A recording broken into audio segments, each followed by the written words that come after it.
Pues continuando, desentrañando esta gran tentación que se llama Proyecto Moderno, vamos hoy a comenzar por el apartado 8, que lleva por título Las primicias de la realización. ¿No? Ya vimos la apertura, ahora estamos precisamente en la cuestión del despliegue.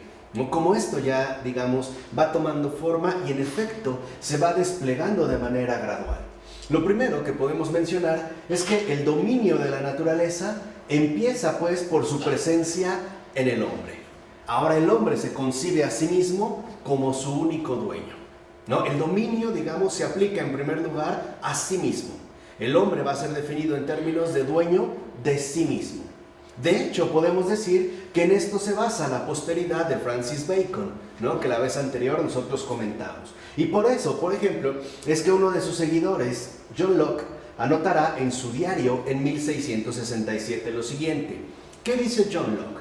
Dice: he aquí un vasto campo de conocimientos propios para el uso y provecho de los hombres de aquí abajo.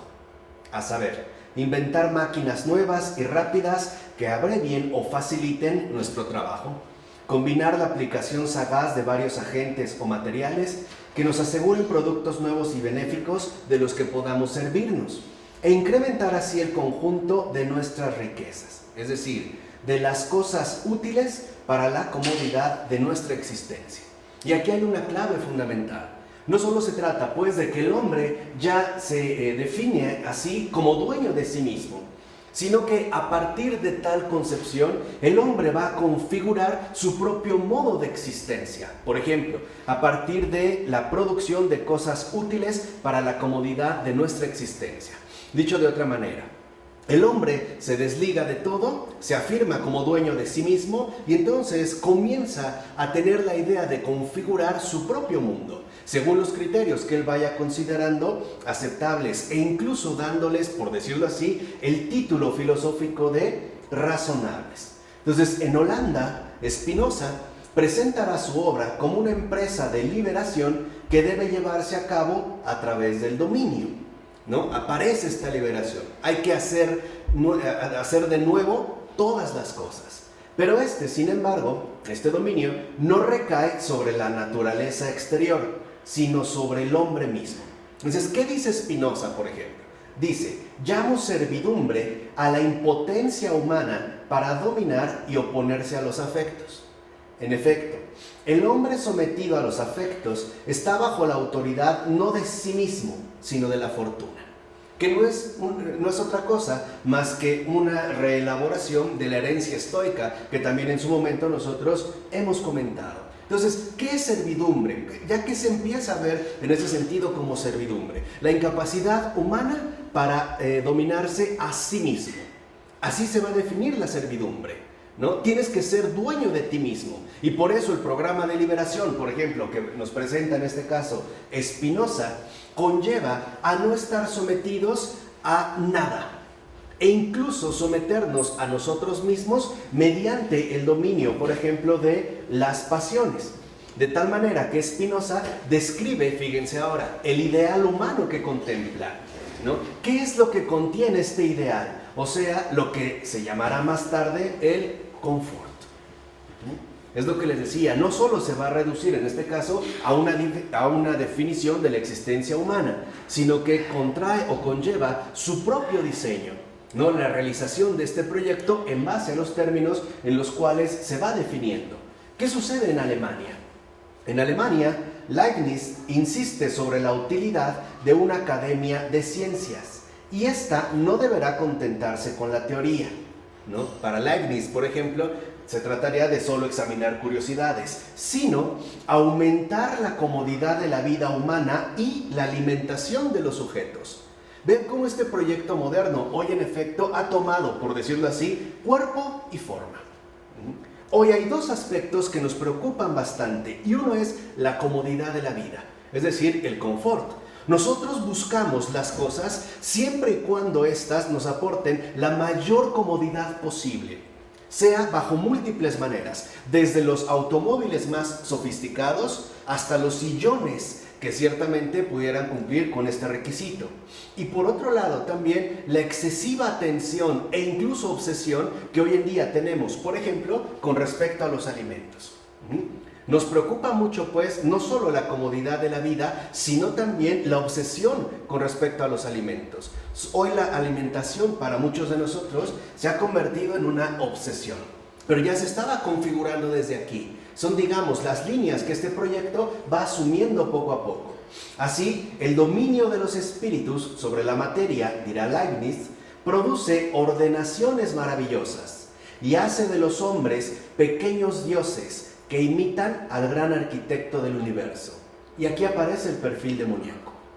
Aquí ya empieza poco a poco a emerger lo que nosotros queremos traer a la luz. La influencia demoníaca que en efecto está en el fondo de este proyecto. Vean ya lo que se sugiere. Pequeños dioses que imitan al gran arquitecto del universo. Ya no se habla de una manera clara de el creador, sino de este arquitecto que diseña las cosas a su modo, es decir, según su voluntad. Este gran arquitecto del universo que en efecto se considera, y de hecho lo es, dueño exclusivamente de sí mismo. Ahí ya, digamos, va tomando cada vez más, ¿no? Una manifestación concreta. Ciertamente podemos decir que el siglo XVIII llena a Bacon de elogios y ve en él al heraldo de una nueva era del saber. Por ejemplo, Voltaire le saluda como el padre de la filosofía experimental. Rousseau le designa claramente, incluso sin nombrarlo, como el mayor quizá de los filósofos. De D'Alembert y Condorcet le vuelven a dar la importancia que la misma Inglaterra le reconocía cada vez menos desde que Newton le hubiera eclipsado. Entonces, aquí lo que vemos es, ¿por qué tanto reconocimiento? ¿Por qué tanto elogio a Bacon? ¿Por qué, digamos, ¿no? En este sentido, el proyecto moderno le da tanta importancia a Bacon? Porque según Bacon, la aplicación de la ciencia al mejoramiento de la vida humana debía aportar avances espectaculares. Mi pregunta es, ¿no es este el perfil bajo el cual vivimos ya hoy en día? ¿No esperamos que sea la ciencia la que defina y configure nuestra propia vida humana? A través, por ejemplo, desde el diseño de alimentos hasta, por ejemplo, la fabricación de cosméticos. Todo parece estar regulado y condicionado por la ciencia. Ahora, el siglo XVIII registró algunos triunfos científicos particularmente espectaculares, dos de ellos simbólicos. Fíjense, el descubrimiento de la electricidad y de los medios de producirla a voluntad. Y sobre todo, la invención casi simultánea, estamos en el año 1752, del pararrayos por parte del religioso premostratense moravo Václav Propok Divis y de Benjamin Franklin. Entonces, ¿en qué consiste, por ejemplo, la simbología que está ligada a estos descubrimientos importantes de este tiempo? El rayo, el descubrimiento de la electricidad, hasta entonces privilegio del Zeus griego o del Baal cananeo, como aparece mencionado, por ejemplo, en el Salmo 29, en los versículos 3 a 9, resultaba así domesticado, incluso capturado a voluntad. ¿Qué significa? Lo que antes aparecía bajo una forma mitológica de superioridad, ahora queda reducido al dominio de los avances científicos. Por decirlo brevemente, el hombre es el que toma el control de todas las cosas, por ejemplo, de la electricidad. Ya no solo se trata de conocer la electricidad, sino incluso de producirla a voluntad. Además, a ver, ¿qué es lo que afecta entre Baal y la electricidad? ¿Cuál es el efecto? ¿Qué es lo que afecta? Que aquello que pudiera representar una fuerza superior, el hombre la va a someter. ¿Cuál es la fuerza? Se va a imponer, por ejemplo, la fuerza misma de la electricidad. Ahora, el ser humano va a ser capaz de controlarla, de domesticarla, de someterla. Y por lo tanto se va a presentar como el verdadero señor del mundo. ¿Y Baal qué tiene que ver? Porque estaba asignado la electricidad en la figura del rayo a este Baal cananeo. O sea, finalmente, como una fuerza ajena a lo humano. Se trata de ganar terreno en todo. Esa es la primera línea. Además, la descomposición del aire en 1777 y del agua en 1783 por parte de Lavoisier, no sé cómo se llama, Lavoisier, ¿no? Lavoisier, asestó el golpe de gracia, fíjense, a la noción tradicional de los 4 elementos. ¿Cuáles eran estos 4 elementos dentro de la noción tradicional? Tierra, fuego, aire y agua. Pero a través de la descomposición, de la experimentación que se hace bajo los parámetros de la ciencia, esto acaba con esta noción. Y los globos de los hermanos Montgolfier, de 1783, permitieron tener de la Tierra un punto de vista aéreo. Hasta entonces, patrimonio exclusivo de los pintores. Esto es muy importante. Digamos, es como el peso simbólico. ¿Por qué? Porque con esto último, o sea, con este punto de vista aéreo, se produjo una emancipación de la mirada cuya visión del mundo, visto ahora desde arriba, se vuelve antropocéntrica y ya no teocéntrica. Eso es un poco lo que tenía que ver con la cuestión de la electricidad. Si antes la electricidad conduce o vincula con entidades superiores o fuerzas mayores a las del hombre, al producirla y someterla, entonces el hombre es el que va a empezar a quedar cada vez más exaltado. Lo mismo pasa, por ejemplo, con los globos o llamados, ¿no?, aerostáticos de estos hermanos Montgolfier. El hombre simple y sencillamente se coloca ya desde una perspectiva. Ahora el hombre está por encima de todo y puede mirar hacia abajo todo lo que considere en efecto como parte de un proyecto que él debe someter. De hecho, en este sentido, por ejemplo, el progreso científico prometía y parecía cumplir. Recuerden que el siglo XVIII es como el siglo de los grandes descubrimientos científicos, la transformación técnica de la naturaleza a partir del incremento del conocimiento humano.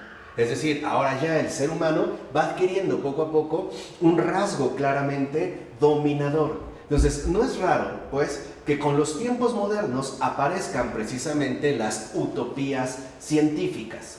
La más fuerte de todas, quizá, sea el sueño cumplido de la inmortalidad. Nos podemos preguntar, ¿una inmortalidad meramente terrenal? O sea, ¿vivir en el mundo para siempre? Que es hoy lo que de alguna manera se sigue todavía promoviendo a través de la supuesta congelación de cadáveres, ¿no? O de personas que incluso antes de morir deciden entrar en un proceso de congelación para hacer algo así descongeladas, ¿no?, como buenos filetes de atún después de tantos años, ¿no? Incluso programan, digamos, su descongelamiento. Pero lo que quiero que vean es que este sueño de inmortalidad, en efecto, ya no trasciende. Ya no se trata de ir hacia otro lado, aún más allá. Se trata de quedarnos aquí en la tierra, en el mundo más bien, cueste lo que cueste, sea de la manera que sea. Y la ciencia es la que parece, en pocas palabras, aportarnos este sueño de inmortalidad hasta la fecha. Desde las cremas anti-envejecimiento, ¿no?, que podemos concebir, hasta incluso la necesidad de la renovación celular. Entonces Descartes, por ejemplo, pensó en perfeccionar la medicina hasta encontrar el medio de hacerse centenario. En el tiempo de Descartes, vivir 100 años era pensar en un sueño imposible de realizar. Hoy no nos resulta tan complejo, o por lo menos tan difícil de concebir, pero en el tiempo de Descartes sí. Este es incluso, ¿no?, el sueño de Descartes, un ser humanamente inmortal. Este es el objetivo que va a plantear, por ejemplo, en su Tratado del Hombre. Y Benjamin Franklin, fíjense, afirmaba lo siguiente, que el espíritu, pero no se define cuál, simplemente se habla del espíritu como algo contrapuesto a la materia, ¿no? El espíritu resultará un día omnipotente sobre la materia. ¿No es ese el sueño del demonio? ¿No es ese el gran sueño del demonio que vimos nosotros con Fabrice Ayash? ¿No es el gran espiritualista que no posee ni un gramo de materia y que quiere que en efecto todo se vuelva inmaterial? Que todo finalmente sea dominado por el espíritu y la materia sea no solo despreciada, sino incluso repudiada en nombre del espíritu, es decir, de la inmaterialidad. La consecuencia necesaria de la inmortalidad anhelada sería entonces, aquí vemos el efecto. Aquí vemos los frutos que da. ¿Cuál es la consecuencia de esta inmortalidad? El abandono de la reproducción sexual. Es decir, que los seres humanos dejen de procrearse, dejen de existir, que será convertida en algo inútil. Y aquí está entonces el otro perfil. Si lo que tiene que prevalecer es el espíritu sobre la materia, entonces la encarnación es el peor acontecimiento de todos. Y no es lo que vimos también con Fabrice Ayash, como el diablo justamente lo que más detesta es el acontecimiento de la encarnación. Eso es justamente lo que en este sentido más repudia. No es casual que mucha gente también considere que tener hijos es o bien una pérdida de tiempo o francamente una estupidez. Pero viene ya instalado dentro de estas sugerencias. De hecho, se ha podido ver en esta actitud la consecuencia lógica del transhumanismo actual. ¿Qué sucede con el transhumanismo actual? Que es, digamos, una vertiente muy en boga en estos días.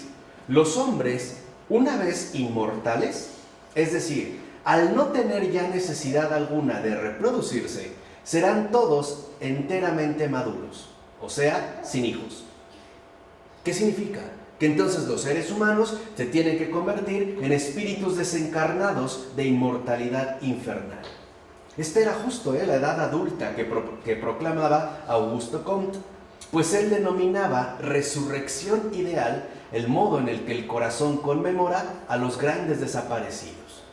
Medio siglo más tarde, el bibliotecario ruso Nikolai Fedorov, que falleció en el año de 1903, sueña con una resurrección de las generaciones pasadas, mucho más concreta, pues se obtendría, es decir, se conquistaría por medios técnicos, o sea, a partir del avance científico. De hecho, Fedorov prevé abolir la muerte y con ella la necesidad de reproducirse. ¿Se dan cuenta pues de esta idea? ¿Cómo va ganando terreno? ¿Cómo se va a realizar la inmortalidad? A través de conservar el cuerpo, ¿no? En una especie precisamente de conservación permanente. ¿Pero cómo? A través de la ayuda del avance científico, de la experimentación. ¿Ya morimos? No, ya no. Pero ya no necesitamos reproducirnos. Es la autoafirmación plena, ¿no? Porque ya no cabremos. No, y aparte, ¿para qué? Si eso es lo peor. O sea, lo que no queremos es reproducir la muerte. En pocas palabras, se le empieza a dar auge a la muerte y no a la vida, ¿no? Se ve en la aparición de un ser humano como un ser destinado a la muerte.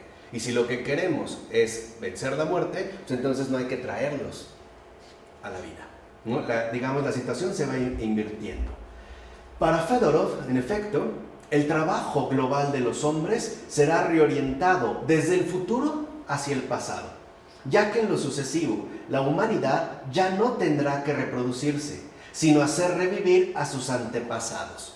Vean, vámonos entonces ya no hacia adelante, sino vámonos hacia atrás. Fíjense, engendrar hijos será reemplazado por la producción de los padres. En el sentido de legión, ¿qué quiere decir? ¿Quiénes van a ser ahora nuestros hijos? Los difuntos muertos de antes. A esos justamente es a los que habría que rescatar. No queremos pues generaciones futuras, sino a los que han muerto, ¿no? Traerlos justamente dentro de este trabajo global a la existencia concreta. Incluso la resurrección técnica será aplicada especialmente a los animales durante el régimen soviético, justamente como experimento utópico de control y dominación. Y tal experimento iba dirigido a la obtención de mejores resultados. ¿Por qué se experimentaba, en pocas palabras, la resurrección técnica aplicada a animales? Perros, caballos, cerdos, ratones, etc. Porque lo que realmente se quería era lograr la reanimación del cadáver de Lenin. Si Lenin murió, pues hay que revivirlo, ¿no? Revivirlo para que finalmente sea inmortal. Entonces, ¿esto qué es? Lo que quiero que detecten es la finura de los postulados que aquí se manejan. Significa que ahora la vida ya no es un don, es un producto hecho por el hombre. No necesitamos un Dios que cree la vida, que nos haga vivir. Nosotros podemos hacer revivir a los difuntos. ¿Sí me explico? Así como aquí se buscaba, lo vimos al inicio, ¿no? Dominar el rayo, someter la naturaleza, hacerse dueño de sí mismo, las consecuencias que esto trae consigo van siendo cada vez más patentes. No necesitamos de nada extrahumano. Nosotros lo podemos controlar absolutamente todo, incluida la vida. Si una persona murió, nosotros la vamos a revivir. ¿Cómo? A través del avance científico. Ese era el objetivo, por ejemplo, del régimen soviético. De hecho, el arquitecto de su mausoleo, Konstantin Melkinov, comparaba el sarcófago de cristal que había previsto, ¿no?, para Lenin con el de la Bella Durmiente del Bosque. Y es en serio, ¿eh? Este sarcófago de cristal era pues previsto por el arquitecto del mausoleo como una especie de tiempo detenido en espera de que llegara ya no el príncipe, sino el científico, para poder levantar de nuevo este cadáver. Esto es curioso porque entonces el culto se le empieza a dar cada vez más no a los vivos, sino a los difuntos, a los muertos. Entonces toda esta esperanza está sostenida por cierta concepción de nuestra relación con el tiempo. Una relación que los logros técnicos no cesan a su vez de corroborar y que se deja fácilmente generalizar en una visión positiva del futuro, es decir, el progreso. ¿Para qué queremos progresar? Y esta es como, digamos, la tensión fundamental del proyecto moderno en cuanto al tiempo. ¿Para qué queremos progresar? Para irnos lo más atrás posible. Por ejemplo, en el sentido de revivir un difunto, ¿vale? Por eso ya hay personas que en ese sentido ha fallecido su familiar y han decidido congelarlo para evitar la putrefacción corporal, pero con la esperanza de que este progreso llegue a tal punto que sea posible finalmente revivirlo. Es decir, el proyecto moderno tiene una relación con el tiempo inversa a la que nosotros solemos mantener. Para nosotros, por ejemplo, lo importante es ir hacia atrás, como lo hemos dicho, pero siempre para llegar mucho más que lejos. Habíamos puesto dos ejemplos. Por ejemplo, si yo quiero lanzar una flecha de arco, la tengo que tensar hacia atrás. Y mientras más atrás yo la tense, mayor será el impulso que pueda obtener. Lo mismo pasa en un salto. Si yo tengo que brincar un riachuelo, o simplemente un barranco pequeño, o un hoyo, un agujero, lo que tengo que hacer es dar unos pasos hacia atrás, para después ganar impulso. Aquí sucede justo lo contrario. El progreso nos lleva a un avance tal que justo llegado a ese punto, nosotros nos vamos a poder ir más atrás todavía. Vamos pues en reversa. Queremos llegar más lejos, pero para irnos todavía más atrás. Entonces, el Islam ortodoxo, dicho sea de paso, es hostil a la idea de progreso y hace circular desconfiadas declaraciones de Mahoma respecto a toda innovación. En el Islam, la innovación no es bien vista, en el Islam ortodoxo. Así pues, con los tiempos modernos, aparece la idea de una vinculación entre adelantos científico-técnicos y mejoramiento de la situación del hombre. El progreso es aquello que dirige y controla la vida humana en su conjunto. En pocas palabras, pensamos que mientras más avance científico-técnico haya, mejor será la vida humana. Y hoy estamos convencidos de ello. Al grado de que, por ejemplo, el mito de la tecnología salvífica, por utilizar esta expresión de Armand Matelar, por ahí va a aparecer, solamente para avanzar un poquito, nos ha hablado de un mundo futuro lleno, literalmente, de ciencia y tecnología, pero carente de presencia humana. Es ya hacia el ámbito de lo inhumano. Ahora, la Reforma Protestante retoma esta vinculación, la vinculación del adelanto científico-técnico con el mejoramiento de la situación de la vida del hombre, para legitimar su propia aparición. O sea, el progreso es entendido, bajo esta óptica protestante, como una manifestación de la providencia. Se trata de romper con lo obsoleto para decir que aquí ha aparecido finalmente algo nuevo y que es justo esto lo que la providencia divina quiere. Entonces, con la idea de progreso, que aparece ya con toda claridad en el siglo XVIII, se busca además que la felicidad sea redefinida no ya como la obtención de un fin último, por ejemplo, la vida eterna, sino de forma dinámica como la marcha hacia lo que se desea. Ahora este es el cambio. El progreso hace que la felicidad se defina en términos netamente subjetivos. Tú tienes que decidir cómo ser feliz. No hay una meta última. Lo importante es que tú logres ser feliz siguiendo tus propios criterios. Por eso estás llamado a ser también dueño de ti mismo. Que nadie intervenga en tus decisiones. Si para ti la droga es la felicidad, adelante. Si para ti la droga es la felicidad es la infidelidad, adelante. No importa, porque ya no hay un fin. Eres tú mismo el que va a decidir cómo configurarás, en este caso, la felicidad. Desde entonces, por ejemplo, el imaginario público de las sociedades occidentales ha adherido a la idea de progreso el criterio del bien único y aceptable. Y por eso todo aquel que se oponga al progreso es rechazado. Como hoy ya me parece que es evidente en muchos sentidos. Entonces, tal conjunción será definida con la noción de progresista. Por supuesto, con connotaciones positivas y entusiastas. Y aparece este binomio, también típicamente moderno, entre el progresista y el retrógrado. E incluso podemos decirlo de esta manera: entre el creyente en el progreso y el creyente en la religión. Entre el ser humano de avanzada, es decir, que va a la vanguardia de los avances científicos, y el retrógrada, que finalmente se ha quedado estancado en los dogmas impuestos por la religión. Esto también, en ese sentido, es muy moderno. El suponer que si nosotros no vamos a la par de lo que viene indicando el progreso, simple y sencillamente estamos fuera de juego.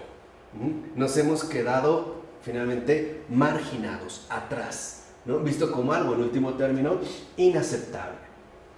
Ciertamente, el término progresista aparece en inglés en 1848 y desde entonces se pone de moda como ostentación de triunfo indiscutible ante sus enemigos, los conservadores, los reaccionarios, los integristas, los fundamentalistas.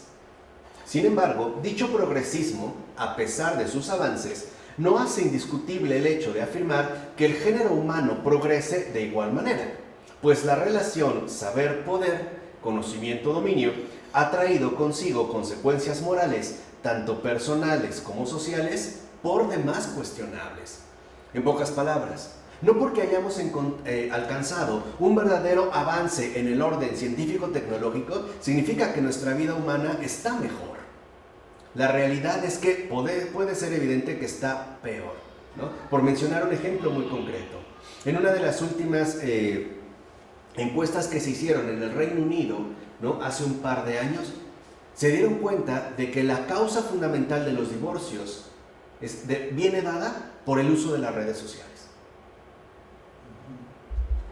Es decir, no se pelan entre sí, no hablan entre sí, están como acaparados por el uso de las tecnologías que individualizan, que enceguecen ante la presencia real del otro y empiezan a generar abismos imperceptibles que pueden terminar, en último término, en una separación. Pero al final, aquí está, digamos, como el truco de este avance científico, pareciera que ellos mismos nos dan la solución. ¿Por qué? Porque podemos dejar una solicitud de amistad o incluso de pareja, ¿no?, a través de los chats que ciertos portales nos hacen accesible, ¿no? O sea, tal parece que la ciencia nos arruina la vida y quiere volver a renovarla, ¿no?, darnos en este sentido alternativas. Ahora bien, el progreso resulta ser más bien objeto de una creencia, como sucede en Kant, que hace de él el dogma verdaderamente fundamental de la sabiduría humana, tanto teórica como práctica. Hoy parece que en sentidos modernos queremos ir siempre hacia adelante, pero como buenos modernos no sabemos a dónde vamos. E incluso vamos tan rápido que ni siquiera nos detenemos a ver si el trayecto que hemos estado recorriendo es o no adecuado. ¿O no será más bien que mi precipitación, en efecto, al final se transforma en un precipicio? Esto, digamos, es también lo que habría que discernir. Ahora, este objeto de una creencia, progreso, recibe con el darwinismo una base científica, que disimula bastante bien su sustento creyente. El progreso no es solo un hecho de la historia humana, sino que prolonga una tendencia universal de la naturaleza. Dicho brevemente, con Darwin, este progreso que, como vimos, viene avalado de una postura creyente, se convierte en una ley natural. Y, por lo tanto, una fuerza irresistible que ni tiranos ni curas pueden parar. Aquí Darwin, entonces, pretende derrocar a sus dos principales rivales, la política y la religión. También tiene una connotación particular y lo busca hacer justamente desde la ciencia. El progreso, que ahora es definido en términos científicos como evolución, es decir, este proceso evolutivo en el cual estamos todos insertos, querámoslo o no, va más allá de lo que pueden impugnar o de lo que pudieran en todo caso sugerir o imponer los tiranos, los políticos o los curas, es decir, los religiosos. Ahora, Marx, admirador de Darwin, consideraba desde el comienzo de sus reflexiones, fíjense, 15 años antes del origen de las especies, el paso del comunismo como el resultado de un movimiento natural. Es decir, como una ley de progreso que resulta inevitable. Lo que nosotros ahora ya podemos comprender es que el joven Marx, y en gran medida también el Marx adulto, estaba completamente equivocado. Cuando el marxismo, a través de su tergiversación radical por Lenin, es decir, bajo la forma marxista-leninista que adopta el régimen soviético como una ley natural de avance social, y la implanta bajo la forma soviética del comunismo o el comunismo soviético, lo que vemos es que dio a luz las formas más innaturales que podemos imaginar. En pocas palabras, era un proyecto forzado. Les voy aquí a comentar nada más dos casos para que vean lo antinatural que es. No tenía nada que ver con una ley natural. Por ejemplo, en situaciones ordinarias, al parecer, uno se cuida de sus enemigos, al menos de los que considera enemigos. Es como la base fundamental del sentido común. Bueno, en el régimen soviético, esto se invirtió para que vean lo antinatural que es. Porque ahora resulta que los verdaderos enemigos son tus mejores amigos. ¿Por qué? Porque son los que saben más de ti. Y por lo tanto, los que pueden, digamos, emplear la información que poseen de ti debido a la cercanía, a la amistad, en tu propia contra. Supongamos que nos fuimos a cenar. Estábamos a Sam, Rocío, Ronnie y yo. Estamos cenando. Y a mí de repente, bajo el régimen soviético, se me ocurrió decir, oigan, como que Stalin está medio loco, ¿no? O es más, ni siquiera lo pronuncié, como que Stalin... Nada más. Ay, sí, salud, jajaja, provecho. Al otro día yo había desaparecido. La pregunta es, ¿quién me delató? Los que yo consideraba amigos. Otro ejemplo. En una ocasión está uno de los máximos dirigentes del partido, y hacen una mención a una frase supuestamente impactante de Stalin. Entonces todos se levantan y empiezan a aplaudir. 1 minuto, 2 minutos, 5 minutos, 10 minutos, 15 minutos, 20 minutos y siguen aplaudiendo. Imagínense ya el dolor de manos y el aturdimiento, hasta que finalmente el presidente que llevaba la sesión decide dejar de aplaudir, sentar y seguir. Al otro día desapareció. Pregunta, ¿por qué? Porque siendo él el presidente de la mesa, no podía dar el ejemplo de interrumpir la alabanza y ovación al gran padre Stalin. ¿Se dan cuenta un poco lo innatural que es? No es algo verdaderamente natural, por el contrario, resulta algo netamente artificial, es decir, promovido por la fuerza. Y ya sabemos lo que trajo consigo, muerte a más no poder.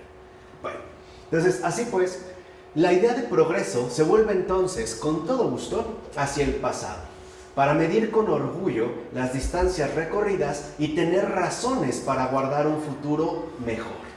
Claro, hoy viajamos incluso en coches híbridos. Antes iban en carretas, ¿no?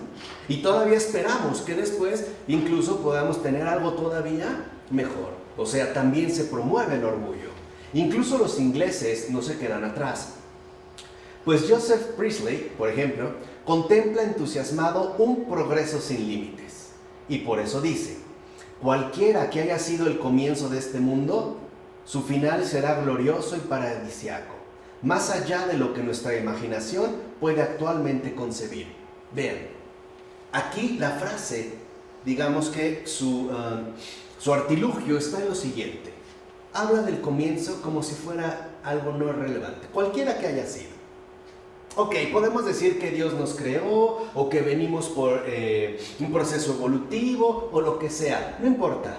Lo que importa es que lo que nos espera va a ser maravilloso, ¿no? Paradisíaco, porque será obra de nuestras propias manos. Es decir, será finalmente obra del progreso que termina configurando todo lo que nos está aún por venir. ¿Por qué tal optimismo futurista? Porque el contenido central del progreso, como señaló claramente Buffon, es el poder. Eso es lo que está finalmente en el fondo de la noción moderna de progreso. El hombre solo ha conocido tarde la extensión de su poder, incluso aún no la conoce suficientemente, pero depende por entero del ejercicio de su inteligencia, es decir, de su propio poderío. ¿Por qué entonces la gente se puede abalanzar con gran entusiasmo bajo, digamos, el estandarte del progreso? Porque nos seduce con la noción del poder. Este progreso está en nuestras manos, depende de nosotros. Nosotros entonces ya no somos solo dueños de nosotros mismos, como lo sugería Spinoza, remontándose a los antiguos, a los paganos, a los estoicos, sino que ahora también somos dueños del mundo. Por eso hay que poner manos a la obra.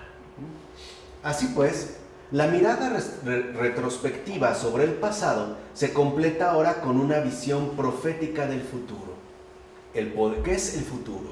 El poderío desplegado por parte del hombre, tanto sobre sí mismo como sobre todo lo demás. Por eso ya no es necesario enseñar saberes inútiles o vanos como las lenguas antiguas, la historia, la teología, la filosofía. No. El imperio científico-tecnológico, respaldado por sus sobresalientes especialistas, es lo único necesario. Hoy vemos el gran desprecio de las humanidades, que también ya habíamos comentado en su momento.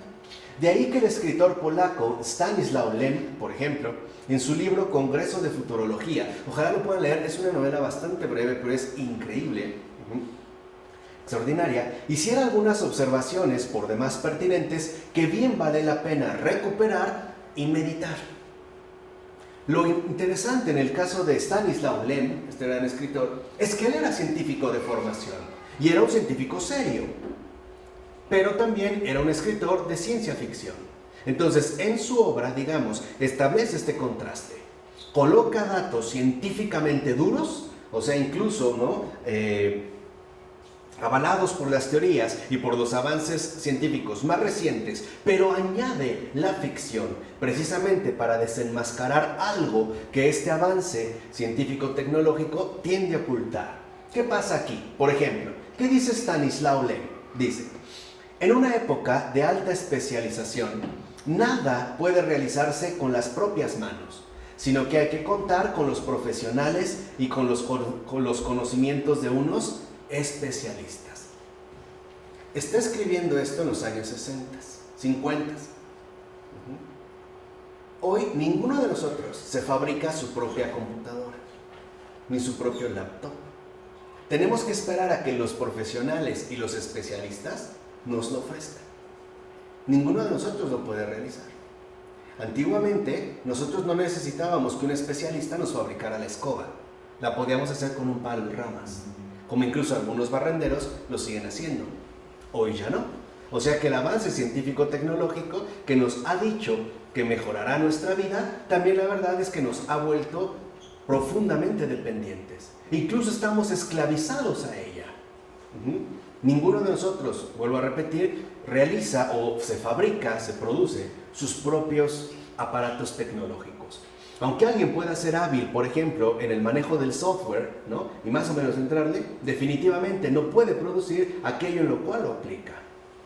No obstante, el progreso, en este sentido que hemos venido analizando, no es algo inofensivo. Fíjense lo que dice Stanislaw Lem. En lo más recóndito de mi ser se encendió algo así como una señal de alarma. Hay algo que no va, gritaba en mis adentros una voz débil. Cuidado, ten cuidado, recóbrate. Esa alegría no es de fiar. Debes actuar, venga, adelante. Hoy el avance científico nos produce una especie de emoción intensa, ¿no? Nos podemos sentir incluso profundamente abstraídos ante el último iPhone que nos presentan o ante la última innovación tecnológica. Y Stanislaw Lem nos dice, esa alegría no es de fiar, espera, ¿no? Espera, indaga, hay que recobrarse. Sí, pues, dice Lem, nunca se me ocurrió que un individuo no deseara resucitar. Claro que ello se explica cuando resulta tan fácil volver a la vida. La utopía futurista se opone a la resurrección. Lo hemos visto, primero se opone a la encarnación. Ahora vemos cómo esta utopía futurista también se opone de fondo a la ¿qué? A la resurrección. No necesitamos que nos vengan a resucitar. Nosotros mismos nos podemos revivir. Vamos pues a darle culto a los muertos. Si resulta tan fácil volver a la vida, ¿para qué carajo queremos la resurrección? ¿Se entiende? La resurrección es inaceptable porque con esta civilización del progreso todo es posible. O sea, todo está en nuestras manos. Dios tiene que quedar por completo borrado del mapa. Tiene que desaparecer. Incluso hasta lo más insólito, como sería volver de nuevo a la vida, es obra humana. Es producto del esfuerzo humano que a través del avance implacable del progreso se logra conseguir. No sé si se entiende en qué dimensión estamos. No es prácticamente inofensivo. Así lo que vemos es que no necesitamos nada más que, dice Lem, el más insuperable confort y toda clase de comodidades. La visión del éxito del progresismo nos colma la mente. ¿Acaso esto, digamos, no nos ha llevado a descuidar el pensar? Y sobre todo el pensar atento a lo que es. ¿No es verdad que hoy nos conformamos con la adquisición? Como que mientras más cómodo, confortable sea lo que adquirimos, mientras más nos facilite la vida, como que más adormece nuestra posición humanamente intelectual. Como que nuestra inteligencia, de cierta manera, también en efecto se adormece. Sin embargo, dirá Lem, se me ocurre la fastidiosa pregunta de si todo esto no sería una vana alucinación. Este progreso científico tan impresionante, ¿no?, que vemos anunciado en revistas, en periódicos, en películas, en series, en nuestra vida cotidiana, no será una vana alucinación. Quizás sea una alucinación-tentación que nos extravía y destierra, pues, como dirá Lem en su obra, somos unos autómatas que no tenemos ni mamá ni papá contra la familia. ¿Para qué? Si solo necesitamos el progreso científico para juntar estas células que, claro, provienen de un hombre y una mujer, pero que finalmente ya no nos relacionan de una manera directa. Somos productos de la ciencia, somos productos finalmente del progreso. Y esta, dirá Lem, es la obra maestra de los inhumanistas, cuya inteligencia inhumana reivindica el dogma de la creación indirecta, ya sea por evolución, por progreso, sin padre ni madre. Vean realmente lo que hay de fondo. Esa es la obra maestra de los inhumanistas, cuya inteligencia inhumana reivindica pues el dogma de la creación, ahora por vía indirecta, por evolución, por progreso, como sea, una ley natural, pero no tenemos ni padre en el cielo, ni madre tampoco en el cielo. Podemos decirlo dentro de un sentido figurado. No tenemos ni al Padre, que sabemos no está solo, sino siempre con el Hijo y el Espíritu Santo, y tampoco tenemos esa madre en la tierra que se llama Iglesia. Podemos seguir pues el rumbo que se nos dé la gana. ¿A costa de qué? A costa de renegar de nosotros mismos, es decir, de nuestra propia humanidad. Por ejemplo, en un sentido tan concreto como mamá y papá. Entonces, a tal grado los inhumanistas parecen dominar, dirá Lem, que el pastor, el rebaño, las ovejas y el cordero todo ello son palabras que ya nadie entiende. ¿Cuál es el vocabulario, por ejemplo, que domina a las generaciones más jóvenes? Háblales de megas, háblales de bytes o megabytes. Háblales incluso de esta memoria, ¿cómo se llama? Aquí tenemos un experto en las tecnologías. La unidad de memoria más grande que hay ahorita. ¿Terabyte? Un terabyte y todo esto. O sea, que tú lo empiezas a ver, ¿no? Literalmente en todo lo que empiezan a realizar. Tales palabras, en todo caso, parecen sugerir un programa de reanimalización de la naturaleza por medio de artificios sintéticos, es decir, artificiales biológicamente controlados y por ende manipulados. ¿Sabían que eso es lo que ya quieren hacer en los zoológicos? Ya quitaron a los animales de los circos. El segundo paso que está ya por llegar es erradicar por completo los zoológicos, porque es finalmente maltrato animal, y sustituirlos por seres biológicamente controlados, artificiales, que tú podrás tocar sin ningún problema. Vean, o sea, es un poco lo que va en la línea a la que va. No se ha parado, al contrario, sigue en esa misma línea. Incluso no solo terrestres, sino también acuáticos. Entonces nosotros ya no tendríamos contacto con la realidad animal, sino con los productos que nos ofrece el avance científico tecnológico. Entonces, esta zoología fantástica, una bestialización, promueve la aparición de nuevas creaciones aportadas en complicidad por la farmacocracia, que Lem menciona en su obra. Dice incluso Lem, ella, la farmacocracia, ha colmado el sueño de Bentham sobre la mayor cantidad de bienes para la mayoría de los seres humanos, pues la masa de nuestra mercancía es el mal. Hoy pregunto, ¿no es la farmacocracia, o sea, este poder del fármaco, lo que incluso pretende ofrecernos la felicidad a través de una simple pastilla? ¿No por eso es el gran auge de los antidepresivos? ¿Cuánta gente no consume antidepresivos? Incluso, o sea, literalmente ya se ve como tomarse una aspirina. Incluso hay gente que está convencida de que si no se toma su chocho, su pastilla, lo que le ofrece la farmacocracia, no puede sentirse bien. Y por lo tanto, no puede ser, en último término, feliz. Y aquí habría que recomendar a otro escritor de ciencia ficción, católico, sui generis, pero finalmente católico, en una obra que se llama Ubik. Y el autor es Philip K. Dick. Philip K. Dick. Seca. Philip K. Dick. Donde todo se reduce al consumo de una pastilla.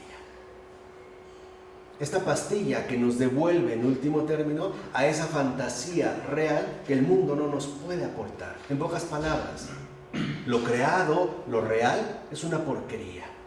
Lo sintético, lo artificial, lo fármaco, es el paraíso.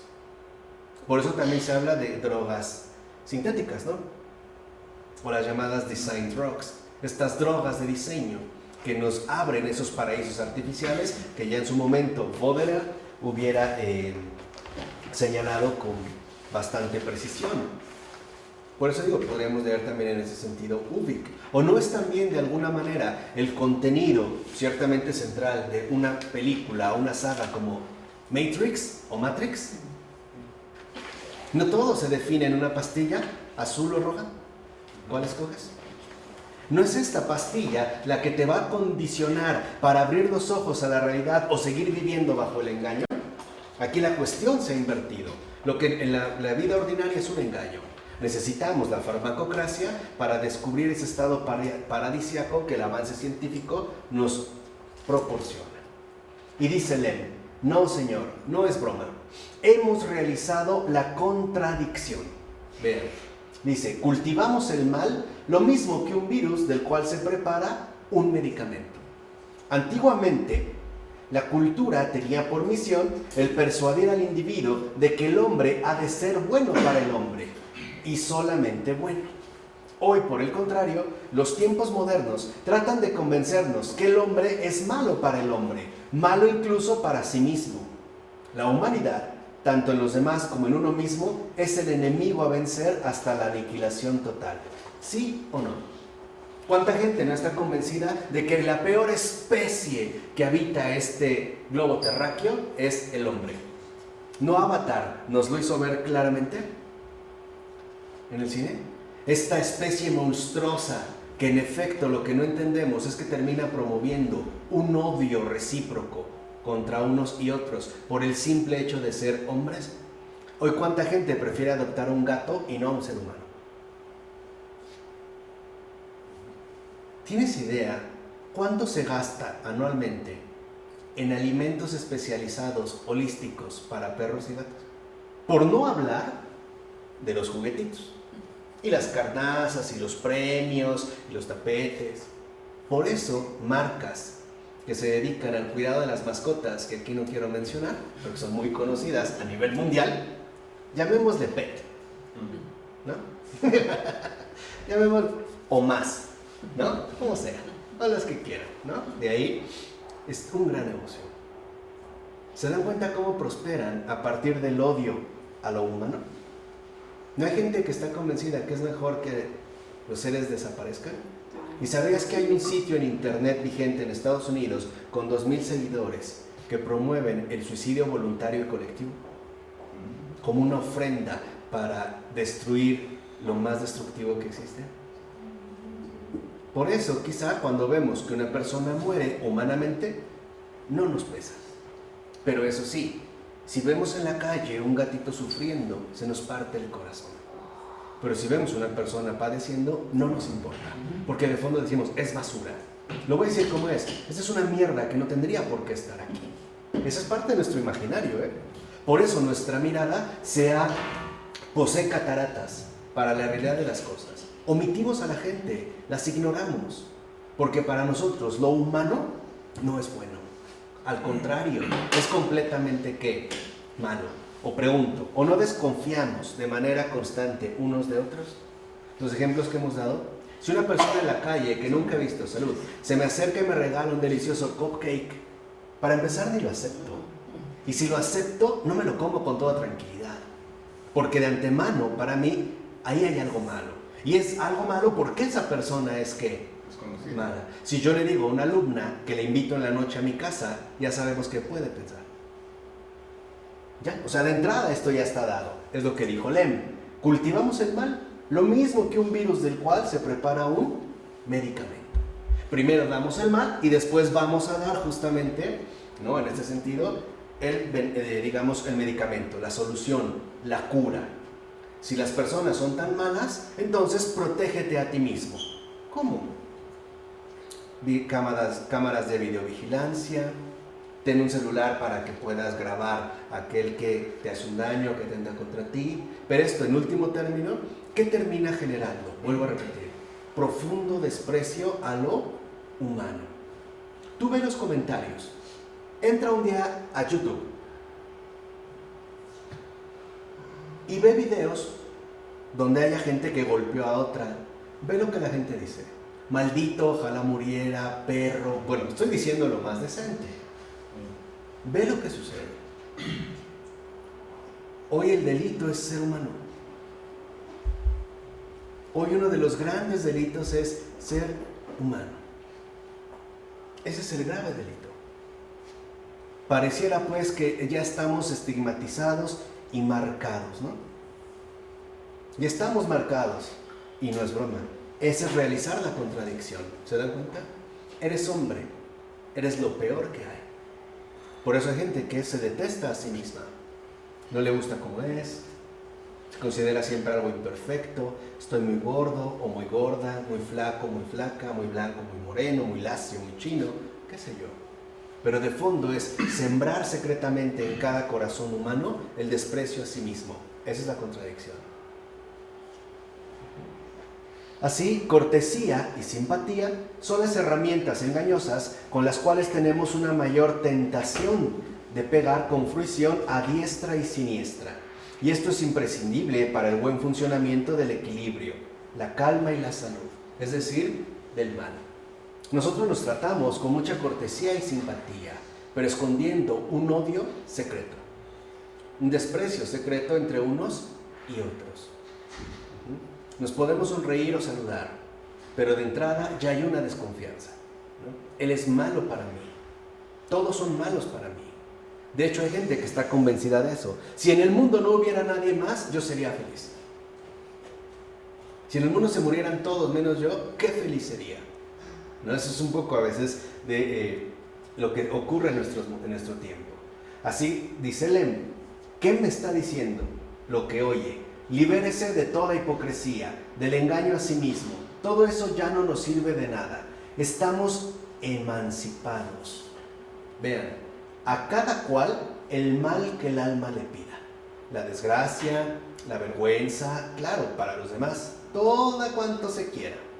Para uno mismo, por supuesto, cuanta calma, tranquilidad y éxito reconfortante se quiera, será mejor. El prójimo también entonces es borrado. El prójimo literalmente no existe. No tenemos ninguna proximidad con los demás. No nos interesa, no los vemos. Quizá bajo situaciones extremas, por ejemplo, cuando nos enteramos de que la hija de mi vecina se suicidó. ¿Ay, en serio? Ay, oye, ni la conocí, ni la vi. Aunque nos hayamos cruzado con ella varias veces, se ha vuelto algo completamente invisible. Aquí está pues la cortesía. Pensar que el mal está en los otros y que por ello nosotros merecemos lo mejor, ¿no? La tranquilidad, la calma y el éxito. Que no nos veamos finalmente perturbados o incomodados, ¿no?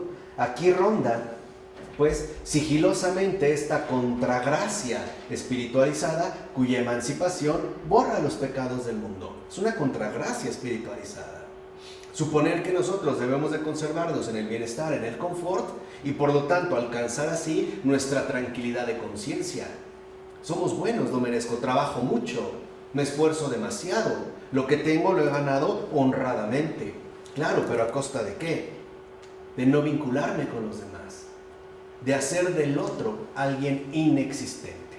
Ahora, dice Lem, este producto de maldad que aplaca las ansias del alma se basa en un modelo, a saber, el modelo T de la nueva tecnología y de sus primitivos inicios, que encubre con éxito la maldad privada con justas razones.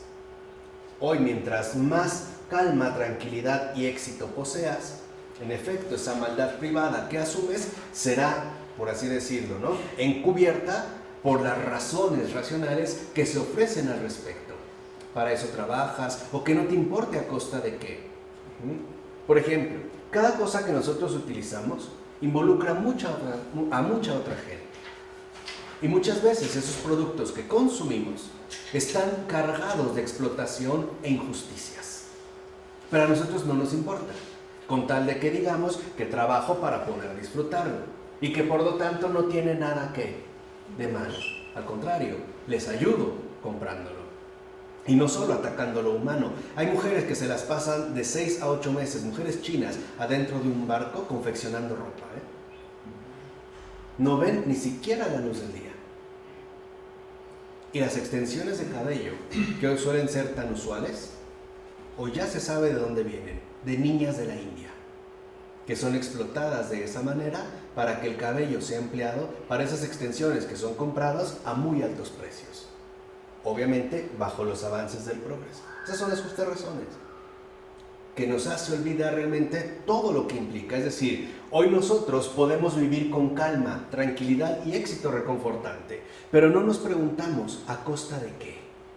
Y más aún, ¿a costa de quién? ¿Se acuerdan lo que el Papa Francisco dijo cuando vino a México? Cuando le dijo a los empresarios que no le dieran a sus hijos de comer, ¿no?, ese pan bañado en sangre con el que lo han obtenido. A eso se refería. No podemos permanecer ciegos o indiferentes ante estas situaciones. ¿O no es cierto que, como dijo Lem, todo el mundo desea obrar mal, pero sin tener que avergonzarse por ello? No siempre lo queremos como encubrir. Todos desean inferir el mal, o sea, ser un canalla y un verdugo, pero continuando siendo perfecto y noble. En una palabra, admirable y civilizado. Hoy para mucha gente, incluso los mayores criminales son los más admirables de todos. Son los modelos a seguir. E incluso son los que acaparan la información. Y por lo tanto, al estar tan mediatizados, tan presentes, pues quiere decir que se nos está ofreciendo un modelo a seguir. Hoy no es raro que a un niño pequeño le preguntes, ¿tú qué quieres ser de grande? Y responda narco. ¡Pum! Ese es el modelo que tiene. E incluso sabemos los privilegios de los que gozan. Desde acaparar los noticiarios y los titulares hasta el respeto social que han ganado. Si yo, por ejemplo, doy una clase maravillosa, tal vez no pasa nada. Pero si en una de esas el profesor se alocó, sacó un machete y mató a 20, me hago famoso. Entonces sí, soy reconocido. Esta es, digamos, un poco también la tensión en la que vivimos. Pues bien, ¿a qué hemos llegado? Cuanto más malo, más admirable. Aunque es cierto que son contados los clientes que desean volverse huérfanos y viudas desamparadas. No todos. Pero eso no importa, dice Lem. Hay que darle al cliente la virtud angelical. Tan bien preparada que no solo sienta que puede, sino que debe. Esa es la virtud angelical que hoy se ha transmitido justamente a la manera de un virus. Cuanto más malo, más admirable. Muchos admiran a Hitler porque dicen que fue muy malo y que para eso hay que ser muy inteligente. Hoy pareciera que la inteligencia, ¿no?, está dada de manera plena en el malo y por lo tanto, o en consecuencia, el bueno es el más tonto, idiota y estúpido de todos. Ha quedado desacreditado. Esa es la nueva virtud angelical. Dice Lem, siempre se trata en definitiva del alma y no del cuerpo. El cuerpo no es más que el instrumento para lograr el objetivo. En efecto, hoy lo que está y sigue estando desde el comienzo hasta ahora en juego es el alma, no el cuerpo. El cuerpo es el objetivo para llegar ahí. Por ejemplo, la satisfacción del cuerpo para que no te preocupes y descuides completamente tu alma. Esos son los clientes. Al cliente, finalmente, ¿cómo dicen hoy en día? Al cliente lo que quiere, lo que pida. Pero al final, esto es mío, esto me pertenece. Se trata de una especie de valle de Josafat en el que además de los clientes andan todos los demonios. Es decir, esa unidad de golpeamiento que se mueve desde el punto de vista numérico, la tiranística, que son términos de Stanislaw Lem. De hecho, menciona también Lem, nuestra clientela abarca a todos los seres vivos, ya desde niños. Estos, los niños, reciben su buena dosis de resentimientos. Por ejemplo, ya sabe que el padre es la fuente de las prohibiciones y las normas, como dijera Freud. Que desde niños los que nos han echado a perder la vida son los propios padres o la gente que nos rodea. ¿Ya desde qué? Desde pequeñitos. Así que las cosas son de esta manera. Vaya con el mundo, dice Stanislaw Lem. Estoy rodeado de monstruos. Este es el mundo que no está exento del infierno de la fantasía enfurecida, que es un término que utiliza Lem. Este infierno de la fantasía enfurecida. Y yo, sin darme cuenta de esa ignominia enmascarada tras una fachada de elegante cortesía. Y esta fachada se respalda sobre todo por la estrategia de futurología progresista, bien preparada, que ciertamente se dirige a las generaciones venideras, reducidas al mínimo numéricamente. Hoy lo que cuentan, y ya lo sabemos, no son las personas, son los números. Cuando se hace un censo de población, te dicen, por ejemplo, cuántos hombres y mujeres habitan en cierta región, pero no te dicen nada acerca de la realidad personal de cada una de ellas. No importa. Lo que importa es la cuestión finalmente numérica, ¿no? Que sean cada vez más. De ahí que no resulte inapropiado hablar incluso de la magia negra de muchos futurólogos, que trastornan la relación del hombre con el mundo a través de la seductora falsificación de lo real por lo ficticio, al grado de que el hombre ya no sabe lo que es real ni lo que es ilusorio. ¿O no es verdad que esta seductora falsificación de lo real por lo ficticio nos ha llevado incluso a preferir la virtualidad a la realidad? Comenzando desde sus formas quizá más grotescas, donde hay gente que a lo mejor prefiere una muñeca inflable de plástico ¿no? Para tener algún tipo de acto sexual, a tener que tocar a un repugnante ser humano. O incluso las gafas de realidad virtual. ¿Para qué tomarme la molestia de salir a algún lugar si lo puedo emular a través de mi virtualidad? Quiere decir que si nosotros ya vivimos bajo la seductora falsificación de lo real por lo ficticio, entonces para nosotros lo único válido es la mentira. ¿Qué no se dan cuenta? ¿Qué no se dan cuenta todo este proyecto hacia dónde está llegando? Hoy para nosotros lo único que importa es la mentira.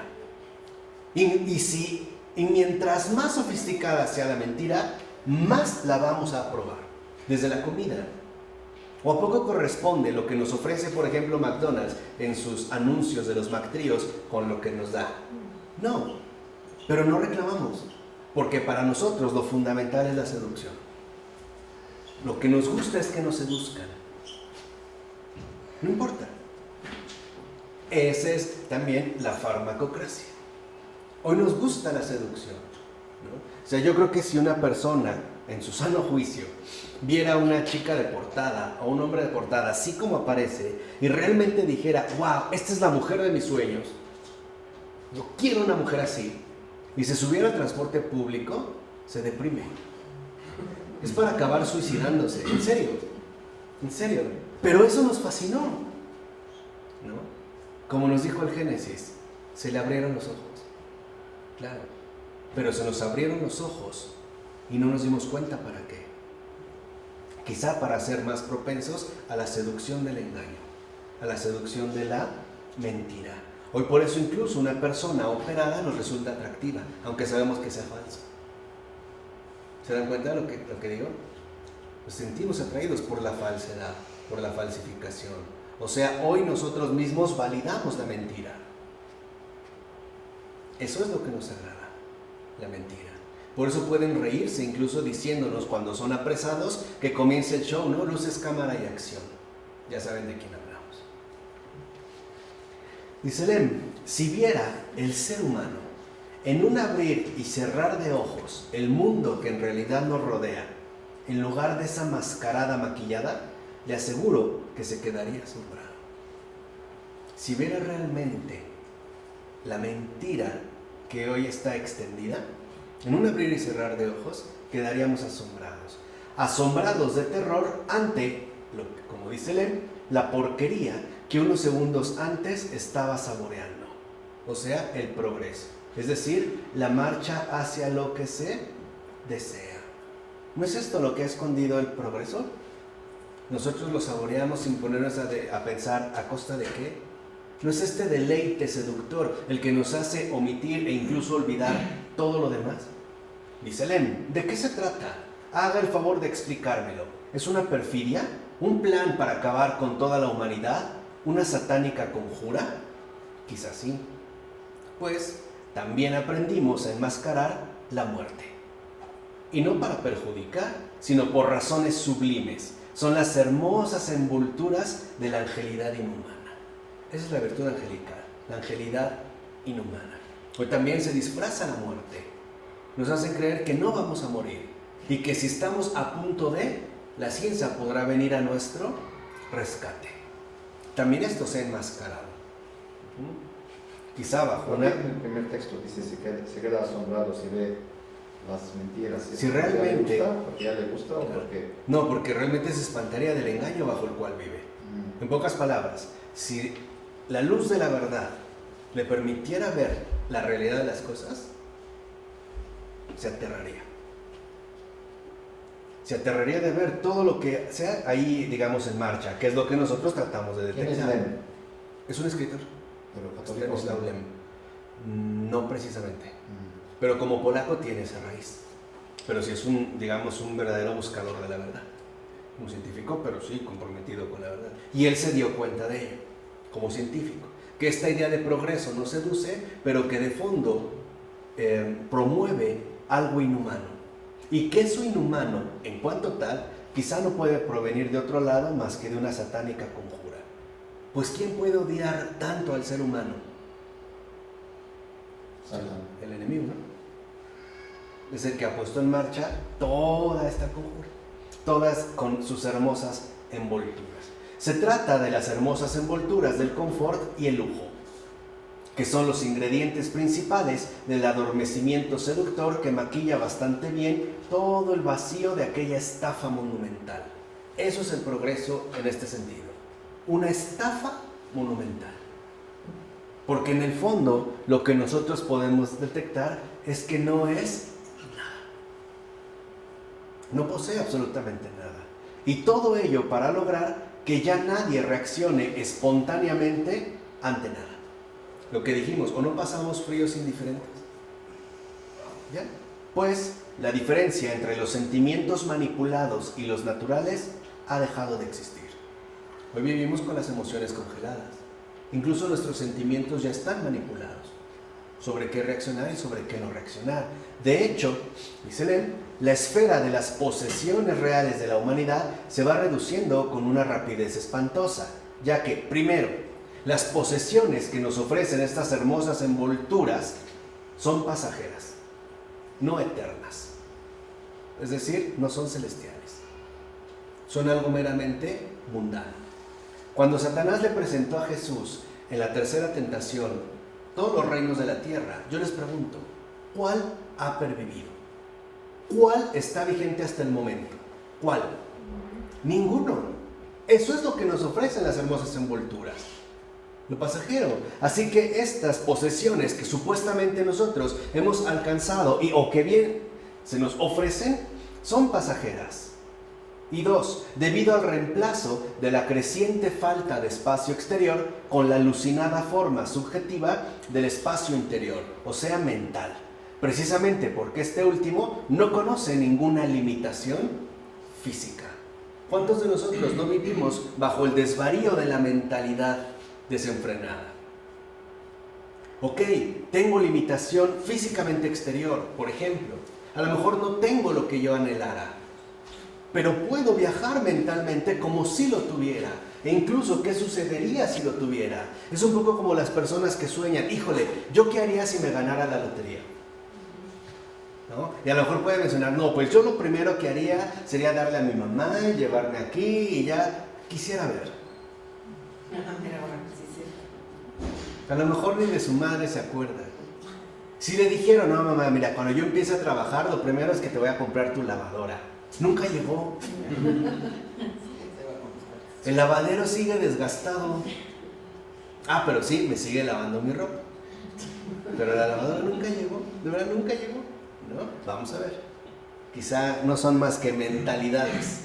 Mentadas. Así nada más. Mentadas. Así pues, potenciando la intensidad de la vida mental, esta predomina sobre la percepción de la realidad externa. Es lo que veo. O sea, como que vivimos en una fantasía. Exacto. Creemos cosas que no son. Ese es el engaño.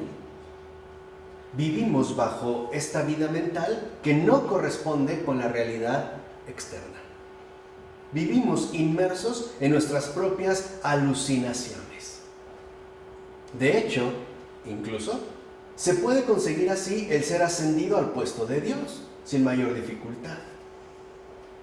Sí, todo depende de lo que yo supongo, ¿no? De lo que yo realizo, la intensidad de mi vida mental, pues entonces yo mismo soy Dios. ¿Cuál va a ser el problema? ¿No? Yo mismo soy Dios. Y dar pie al devenir progresista de la humanidad en corrupción, es decir, su disolución. Este es precisamente el trabajo, me encanta esta expresión de Stanislaw Lem, los cárteles secretos. O sea, la multitud legionaria cuya mayor especialidad es la falsificación en avalancha, pero sin sembrar alarma. Pregunta, ¿no es así como funciona toda tentación? ¿No ya vimos, por ejemplo, con Pavel Florensky, que siempre un pecado no va solo, sino que es legión? Siempre que entra uno, ¿entran todos? Y que justo la manera de poder acercarse es no hacer sonar la alarma, por ejemplo, de la conciencia o de la recapacitación, menos aún de la invocación a Dios, que es nuestro único Salvador y ayuda concreta. ¿No siempre se va acercando como poco a poco? Es como una persona que le quiere jugar una mal pasada a otra que está dormida. Se acerca y le pica, ¿no? Y se espera. No reaccionó, otro poquito, no reaccionó, pues ahora sí le pinto la cara, ¿no? Le pongo una rata muerta. Pero en la misma línea, no queremos despertar alarmas. Es más, a lo mejor si pisamos mucho y por ahí había un zapato y tronó, hasta nos paramos, ¿no? ¿Cierto? ¡Chin! Si se despertó, ya se frustraron mis planes. ¿No? ¡Qué mal! Será para la otra. O cuando queremos asustar a alguien, ¿cómo lo hacemos? ¿No es así? ¿No? Para cuando lleguemos, llegue toda la sorpresa. Pues así actúan estos cárteles secretos. O sea, no olviden que también estamos rodeados de demonios que hacen su trabajo. Y además lo saben hacer bastante bien. Así pues, dirá Stanislaw Lem, mis ojos no tenían ningún valor de salvación si me hundía en aquella multitud. Necesitaba a alguien que me ayudara. Y eso es lo que ocurre. Intuimos, sentimos e incluso podemos experimentar que necesitamos que alguien nos ayude. Pero el problema es que la intensidad de la vida mental no nos deja ver quién. Y al parecer, la primera respuesta que tengo es la farmacocracia. O sea, el consumir medicamentos. O peor aún, lo que me ofrecen los cárteles secretos. Por ejemplo, la autodestrucción gradual, pero progresiva. Drogas, vicios, adicciones. O bien, la carta maestra, el suicidio. Claro, pues es ya mucha la presión, ¿no? Por eso, los cárteles secretos de ninguna manera pueden permitir que una oposición contestataria amenace el orden imperante, lo que nos enseñó Václav Havel. Que nadie despierte de su sueño, y menos aún que se atreva a despertar a los demás. Que todos sigamos adormecidos, engañados, ¿no? Literalmente drogados. Y hace una pregunta en el texto. ¿Quería usted husmear la verdad? Anduvo buscando todo el tiempo la fuente del demonismo, mi congelado eterno. Pero no existe tal demonismo. Voy a satisfacer su curiosidad. No existe, ¿lo entiende? Le administramos la narcosis a la civilización, porque de lo contrario no lo aguantaría. ¿No es esto a lo que hemos llegado? ¿No decía por eso San Juan Pablo II que el gran éxito del siglo XX del diablo fue habernos hecho creer que no existe? ¿Que es irreal? Que todo incluso, por ejemplo, se reduce a problemas en la cabeza. Si alguien nos hablara de que ve demonios, lo primero que diríamos es que está loco, que es un enfermo mental, porque todo ha quedado recluido precisamente a la propia vida mental. Dice, pero eso por eso ha de volver usted a ella, a la narcosis de la civilización. No tenga miedo, no duele ni nada, sino que incluso resulta agradable. Vivir nuevamente en ese engaño. ¿O no resulta agradable? La vida en el pecado no incluso resulta agradable, satisfactoria. Cuando nos empieza a ir bien, tenemos lo que queremos. Por ejemplo, piensa en dinero, fama, placer. Pregunta, ¿no es agradable? Claro, ¿no? Pero es agradable. Y esa es la manera en la que entramos. Que antes de caer, por ejemplo, en el peligro de la adicción, ¿qué tal fueron los inicios? ¿No fueron maravillosos? Esas primeras experiencias con las drogas, con el alcohol, con el sexo, por ejemplo. ¿No fueron incluso, vuelvo a repetir, embriagadores? Pues tenga miedo, va a ser bien agradable, ¿no? Aportamos la tranquilidad, la armonía y el alivio de la única forma duradera. Y dice, si no es posible cambiar la verdad, es preciso disimularla. Y eso es lo que buscan hacer. No se puede cambiar la verdad, porque la verdad está. La verdad prevalece. Bueno, ¿vamos a qué? A disimularla, ¿no? Tal es el último compromiso, la última obligación humana. Somos los últimos samaritanos, pan a los que sufren. No despiertes de esa narcosis, que de hecho ya forma parte de nuestro proceso civilizatorio. Pan. Por eso cada vez también, incluso, vuelvo a repetir, el arte culinario se hace más y más sofisticado. ¿Por qué? ¿O crees que es casual que hoy en día hayan tomado tanto vigor programas como MasterChef? ¿Crees que es así, nada más mera casualidad? Por favor, habría que ser muy ingenuo. Pan a los que sufren. Vamos a comer bien. Lo demás no qué, no importa. ¿No es la primera tentación? ¿Qué le dijo el demonio a Jesús? Dile a esta piedra que se convierta en pan, porque para el demonio algo es claro. Lo primero es el pan. Porque si tenemos pan, estamos ¿qué? Felices. Por eso nos dice, hártense. E incluso de una manera bastante ¿qué?